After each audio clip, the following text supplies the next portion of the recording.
पंजाब में आम इंतखाबात का मामला, इलेक्शन कमीशन हुकाम ने फंड्स के हवाले से सरबामोहर रिपोर्ट सुप्रीम कोर्ट में जमा करवा दी। सुप्रीम कोर्ट के जजेस चैम्बर में रिपोर्ट का जायजा लेंगे। सुप्रीम कोर्ट ने वजारत खजाना को 21 अरब के फंड्स 10 अप्रैल तक देने के अहकाम दिए थे।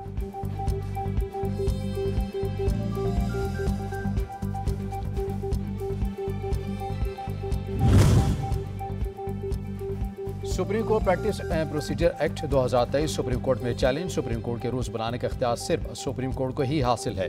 सुप्रीम कोर्ट के हवाले से की गई कानून साजी बदनीयती पर मबनी है। आर्टिकल 70 के तहत एक्ट ऑफ पार्लियामेंट के जरिए सुप्रीम कोर्ट के इख्तियारात महदूद नहीं किए जा सकते। एक्ट को गैर कानूनी और गैर आइनी करार देकर कालादम किया जाए, दरख्वास्त गुजार।